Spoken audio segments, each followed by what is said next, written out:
Good evening and welcome to ET Now Startup Central, India's first and only daily show dedicated to startups, technology and entrepreneurship. I'm Chandra Shrikant coming to you live from India's startup capital, Bengaluru, and we kick it off then with a mega press conference this evening where Rahul Gandhi sharpened his attack on the government and PM Modi and Arun Jaitley in particular over issues such as demonetization and Rafale.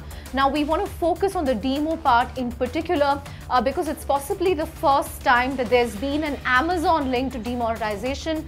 Usually Paytm has been touted as the biggest beneficiary of demo, but Rahul Gandhi said at the press conference today that demonetization worked to the detriment of small and medium businesses in India while it opened the floodgates for bigger companies such as Amazon. Let's listen in to what Rahul Gandhi had to say on demonetization and how it helped Amazon. नोटबंदी का intention Hindustan के 15-20 सबसे बड़े crony capitalists को अपने काले धन को सफेद बदलने में मदद, ये था नोटबंदी। और जो हमारे छोटे बिजनेसेस हैं, मिडिल साइज बिजनेसेस हैं, उनको खत्म करके, जो छोटे दुकानदार हैं उनको खत्म करके बड़ी कंपनियों का मदद करने का लक्ष्य है। छोटे दुकानदार, मिडिल साइज बिजनेसेस और स्मॉल साइज बिजनेसेस आप लोग जो चलाते हो, आप अच्छी तरह सुनो, नोटबंदी कोई गलती नहीं थी।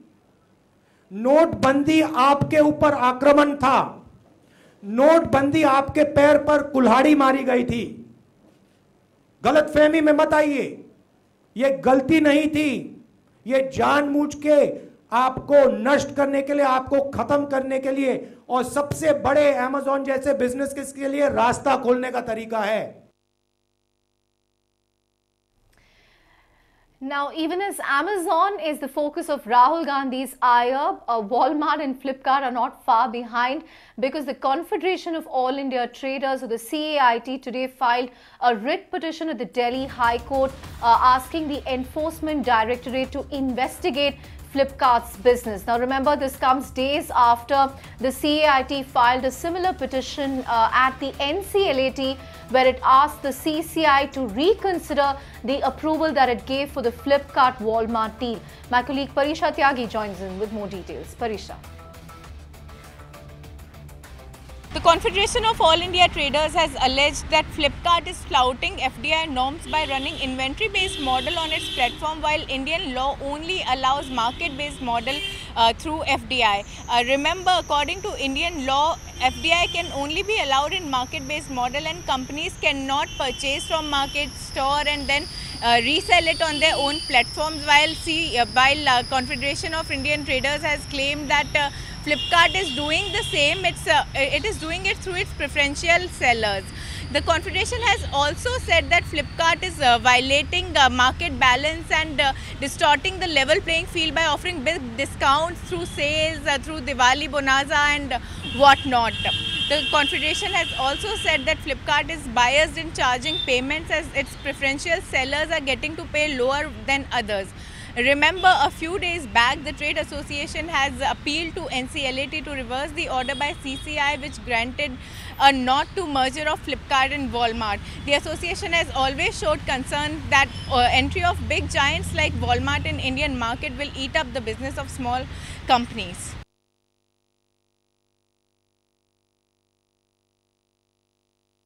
For that, Parisha. In fact, we also have Praveen Khandelwal, the Director General of the CAIT, joining us on the show to give us more perspective on the timing of this petition, what they hope to really achieve by going after Flipkart, Walmart at various forums in the country. Mr. Khandelwal, to begin with, why this writ petition now asking for an ED probe? You've also sought, clarity from the CCI on why they should reconsider the approval as far as the Flipkart-Walmart mega deal is concerned. Take us through your own reasoning. See, since a long time, Flipkart is indulging into all kind of malpractices, predatory pricing, loss funding, deep discounting and so many other things. We have made several complaints to the government and to Enforcement Directorate as well. but so far no action has been taken. Therefore, the CAIT today has moved to Delhi High Court asking the court to give directions to Enforcement Directorate to investigate into the affairs and malpractices and business module of Flipkart. The business module of Flipkart runs contrary to the FDI policy 2016 press note number 3 of Government of India. So therefore, there is a prima facie, there is a case against Flipkart for indulging into all kinds of unhealthy business practices. Therefore, we have no other option but to move to the court. So what's next, Mr. Khanilwal? Has the court admitted this petition? Will they be issuing notices? You know, when is the next date of hearing? Well, today the petition has been filed. Within a couple of days, it will come up for hearing, and at that point of time, I'm pretty sure that it will be admitted, and then suitable action will be taken by the court. Right, and take us through the scope of this current petition that you filed today before the Delhi High Court. It deals more with, you know, the Enforcement Directorate having to look into the business model of Flipkart, but you've also sought directions from the NCLAT as far as the CCI approval is concerned. So what is the scope of the petition that you filed today with the Delhi High Court? No, for reversing the order of CCI, we have already moved to National Company Law Board Tribunal, which is the appellate authority of CCI. The scope of this writ petition is requesting the court to intervene in the matter and give directions to Enforcement Directorate to initiate proceedings against Flipkart and submit its report to court, and then we will take up the issue.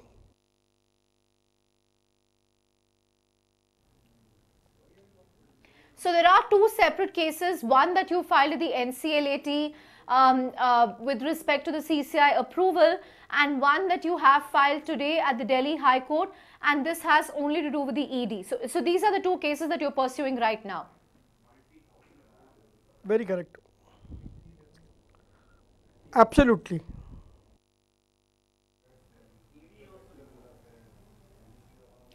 Right, but outside of this, what else will you be doing? I mean, a few weeks back, I think you had organized a bandh across the country, a protest by traders. Any other measures that you're planning? I mean, the festive season is just a few weeks away. So what else are you planning to do at this stage? Well, we are organizing a Bharat Trade Bandh on 28th of September against Walmart Flipkart deal and entry of FDI in retail trade, and from 15th of September to 15th of December we will be taking out a digital Rath Yatra across country to make people aware about the sinister designs of these companies, those who want to control and dominate the retail trade of India. This digital Rath Yatra will cover around 22,000 kilometers area, and we will try to connect around 1 crore people across the country for next 90 days beginning from 15th of September. Right. Right. Finally, Mr. Khanilwal, there is also a lot of conversation around and debate around the e-commerce policy, the draft e-commerce policy. There are differences that have come up between various bodies. The Commerce Ministry is looking at this, and there is talk that, you know, the PMO might get involved. What do you make of what's happening as far as the e-commerce policy is concerned? Any particular concerns that you have as far as the draft policy is there? Well, the commerce policy is a well-timed policy and we welcome it, because since last couple of years we were demanding a policy for e-commerce spectrum in the country, and but certain provisions like allowing inventory into some cases, we are deadly against it, we welcome the setup of a regulator, and I think on most of the issues, the policy vindicates our stand, and once the e-commerce policy is in place, then I am sure nobody will try to play with the sentiments of small traders, those who are working in retail trade.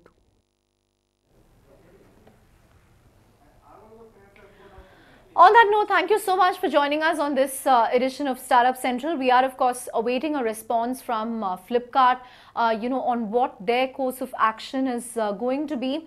But so far, at least on the regulatory front, it's been smooth sailing for Flipkart-Walmart. They've managed to get that all-important approval from CCI. So we really have to wait and see if, these fresh cases from CAIT at both the NCLAT and the Delhi High Court will hold ground. We'll know about that in the coming weeks. But on that note, time to take a break right now on Startup Central. But don't go anywhere, because on the other side of the break, we get you all the action from CAIT's Agritech forum. CAIT is, of course, Kalaari Capital's incubator. We get you a top voice, Vani Kola, on the other side of Startup Central.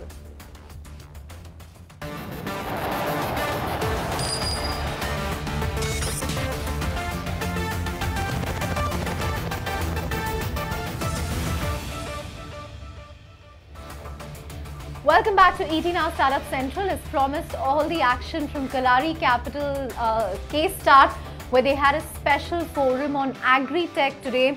They brought together startups, big conglomerates such as ITC, and investors to really explore the potential of Agritech.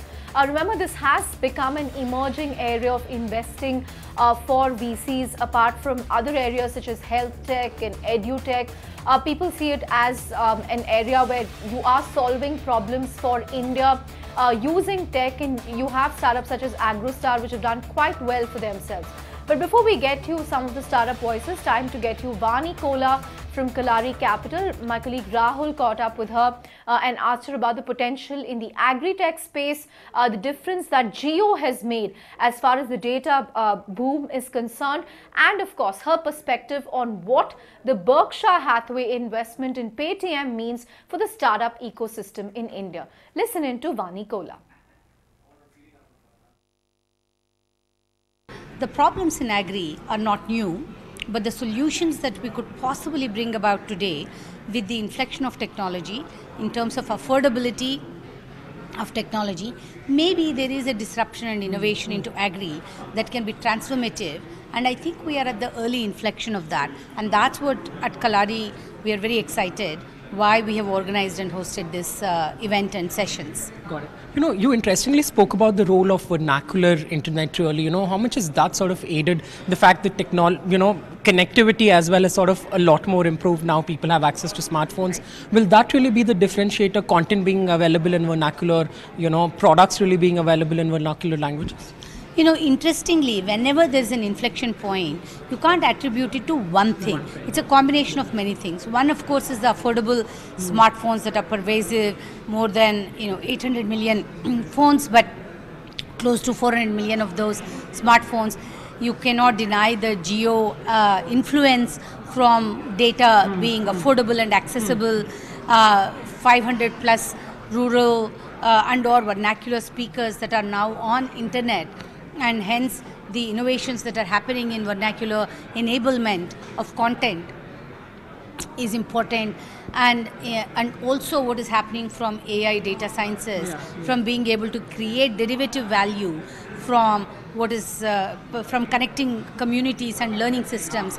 So when you can get inflection of many things that allow new solutions to happen that are not simply incremental, but that can truly be innovative. So, but I do think that vernacular is an important aspect on how you can reach this very fragmented user base. I can't sort of let you go without asking you about the impact of the Berkshire investment on Paytm and the Indian startups.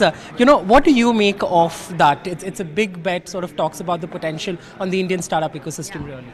I think whether it's the Walmart or the Berkshire, what it means to me is India is mainstream in the context of global investing, right?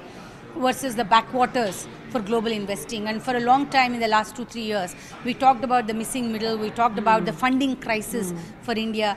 What these things are proving is that if you build effective companies in India that scale, then global capital is very interested in funding Indian entrepreneurs. And I think it's kudos to Sachin, Bini and Vijay Shekhar Sharma, you know. Got it. You know, so the blue blood capital, so to say, coming into Indian market, sort of a validation of the models that Indian companies have, the potential that Indian companies really have in the long run? I think it's really a validation of the India opportunity, that you believe that real companies that are large and future profitable, if not already, right? So that there is a belief that you can build large businesses and that the Indian entrepreneur has come into himself or herself as being a genuine business leader of these companies at a global platform. So I think it's really a validation of India opportunity and India as a startup hub.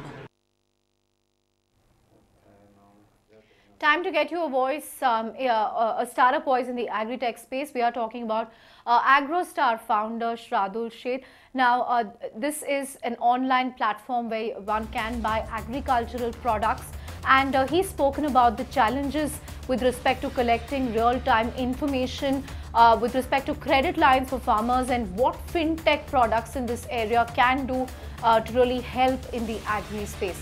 Listen in to him. A lot of stuff has changed. I think the farmers become more progressive over the last 4 years. This is what we've seen. I think they've been more solutions focused.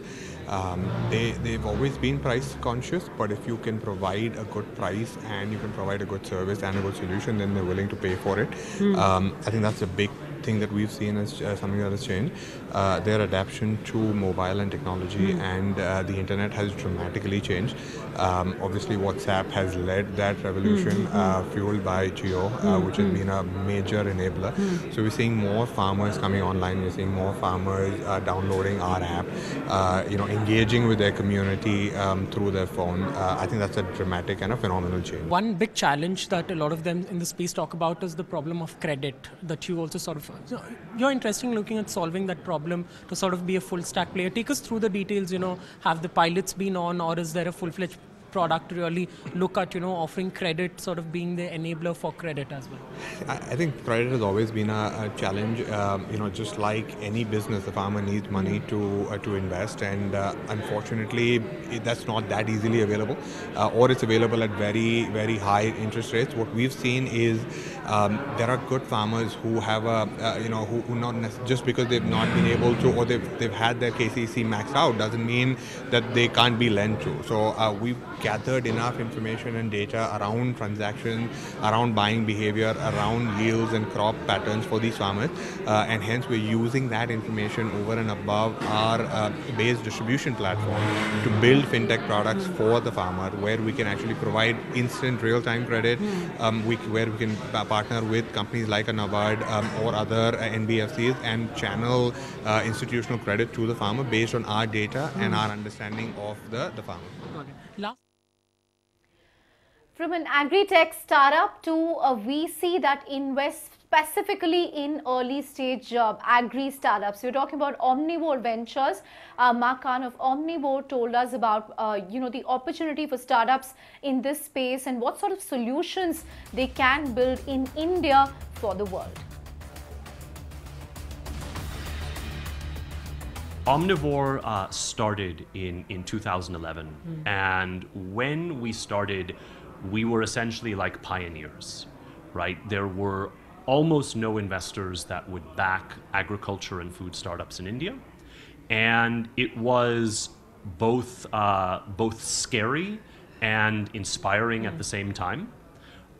We saw a huge opportunity, and thankfully, in the years since 2011, our bet has been paying off. We have seen the entrance of generalist VC funds, of impact funds as co-investors. We've seen the rise of earlier stage participants like accelerators and angel networks paying attention to agriculture and food. And we've seen the entry of strategics, strategics like, from an investing perspective, UPL and Mahindra, who we've partnered with in one of our portfolio companies, Mitra. But also the willingness of Indian corporates to work with agri startups from a partnership perspective and help to scale them. So I think it's very much validated our initial theses. You know, we've got in our portfolio, we have Eruvaka, which is partnered with Nutreco. We have Mitra, which is partnered with Mahindra. We've been able to get some secondary sales. We've been able to get some partial exits from things. Okay, we end this show with Ravi Shankar Prasad, the IT and Law Minister. It happens to be his birthday today. So here's wishing him a very happy birthday. But guess where he's spending it? He's spending it at the Google headquarters in Mountain View, Silicon Valley. In fact, he's posted some very nice pictures with Sundar Pichai speaking about how he's very happy to see an Indian face working in Google as CEO. He's also spoken about how he's had a meaningful conversation with Google at their California headquarters in terms of the role Google can play in digital inclusion programs of India, including Digital Village. And they've also asked them to create more awareness among India's farmers about weather and scientific farming. Now, we don't know if they've also spoken about data localization and fake news and critical issues like that. But I guess this also shows you the contrast between the way Google has managed to handle policy matters and government in India versus their rival Facebook and Facebook-owned WhatsApp. At least for now, it looks like, you know, Google has a much better relationship. They've also had an India head, an India office for a long time. So I guess lessons there for WhatsApp. But on that note, time to really bring to an end this edition of ET Now Startup Central. Thanks so much for watching, and stay tuned to ET Now for more news and updates.